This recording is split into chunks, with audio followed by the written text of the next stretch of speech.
যখন বিভীষণ আমার ভগবান শ্রীরামচন্দ্রকে প্রশ্ন করেছিলেন যে প্রভু, এই জগৎ সংসারে এই বিশ্ব ব্রহ্মাণ্ডে জীব কখন তোমার কথা শুনতে হৃদয় মাঝে তাগিদ অনুভব করে। যখন বিভীষণ আমার প্রভু শ্রীরামকে এই প্রশ্নটা করলেন যে প্রভু, এই জগৎ সংসারে মানুষ তোমার কথা শুনতে হৃদয় মাঝে কখন তাগিদ অনুভব করে, তখন আমার প্রভু শ্রী রামচন্দ্র এই জগৎ বিশ্ব ব্রহ্মাণ্ডকে উপলক্ষ করে তিনি বিভীষণকে কেন্দ্র করে যে উত্তরটা দিয়েছিলেন, তিনি বলেছিলেন আমার প্রভু যে বিভীষণ, তুমি মনোযোগ দিয়ে শোনো, এই জগৎ সংসারের মধ্যে জীব আমার কথা শুনতে হৃদয়ে তখনই তাগিদ অনুভব করে যখন আমার কৃপা তাদের উপরে বর্ষিত হয়। বিভীষণ, এই জগতে আমার কৃপা ছাড়া কেউ আমার কথা শুনতে পারে না। বিভীষণ, ভগবানের কৃপা যদি আপনার উপরে বর্ষিত না হয় মা, আপনি কখনো ভগবত তত্ত্ব বুঝতে পারবেন না। শাস্ত্র বলছেন সেই ঈশ্বর তত্ত্ব বুঝিবারে পারে, ঈশ্বরের কৃপালেশ হয়েছে যাহারে। যার উপরে আমার ভগবান অনাদির আদি গোবিন্দ, সর্বকারণের কারণ সচ্চিদানন্দময় ভগবান শ্রীকৃষ্ণের কৃপা মা বর্ষিত হয়েছে মা, তারাই ভগবানের কথা শুনতে পারে মা, তারাই ভগবানের কথা শুনতে পারে। সেহেতু আজকে আমরা যারাই এই জায়গার মধ্যে মহতি অনুষ্ঠান ভাগবতীয় কথার আসরে আমরা একত্রিত হয়েছি, নিশ্চয় আমাদের উপরে আমার ভগবানের কৃপা বর্ষিত হয়েছে বিদায় আজকে আমরা এই জায়গায় বসতে পেরেছি।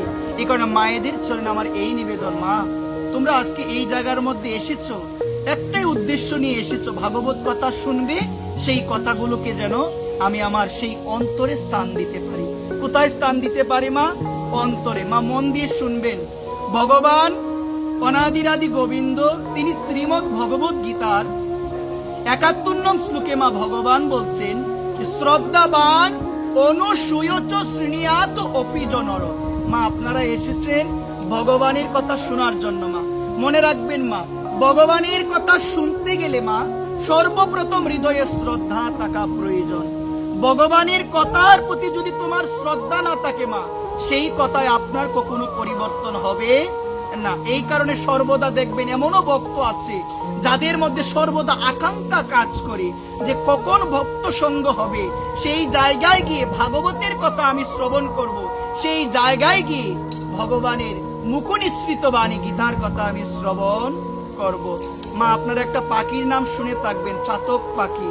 পৃথিবীর মধ্যে মা ৪ ভাগের মধ্যে মা ৩ ভাগ হলো জল আর ১ ভাগ হলো স্থল, ১ ভাগ স্থল। কিন্তু মা পৃথিবীর মধ্যে এত জল থাকা সত্ত্বেও মা চাতক পাখি সর্বদা আকাশের দিকে তাকিয়ে থাকে কখন বৃষ্টি হবে, সেই বৃষ্টির জলের মধ্যে আমি স্নাত হব। একবার প্রেমসে বলো মা, আপনারা বলতে পারেন মা, এত জল পৃথিবীর মধ্যে, এত জল থাকা সত্ত্বেও চাতক পাখি সর্বদা সেই আকাঙ্ক্ষিত হয়ে অবস্থায় থাকে সে যে কখন বৃষ্টি হবে মা। তাহলে আপনারা বলতে পারেন আমাকে, এত ছোট একটা পাখি মা, এত ছোট পাখি, তার কি জল স্নান করার কি অভাব নাই মা? এত জল থাকা সত্ত্বেও সে সর্বদা আকাঙ্ক্ষিত হয়ে থাকে কখন বৃষ্টি হবে। ঠিক সেই রকম মা যারা ভক্ত হই মা, তারা চাতক পাখির মতো হবে মা। চাতক পাখি যেমন বৃষ্টির আকাঙ্ক্ষায় থাকে, ঠিক সেই রকম মা যারা গোবিন্দের ভক্ত, যারা আমার রাধারানীর ভক্ত, তারাও সর্বদা আকাঙ্ক্ষায় থাকবে কখন ভক্ত সঙ্গ হবে, কখন ভগবানের কথা আলোচনা হবে, কখন ভক্ত সঙ্গে সম্মিলিত হয়ে ভগবানের নাম গুণ মহিমা আমি অদম কীর্তন করতে পারবো। একবার প্রেমসে বলো। এই কারণে সকল ভক্ত চরণে আমি দিন অতিদিন আমি নিবেদন করে বলবো যে ভগবানের কথা আমরা শুনতে এসেছি, আমরা মনোযোগ দিয়ে কায় মনোবাক্যে আমরা চেষ্টা করব যেন সেই কথাগুলোকে শ্রবণ করে আমরা যেন আমাদের এই অন্তরে স্থান দিতে পারি মা।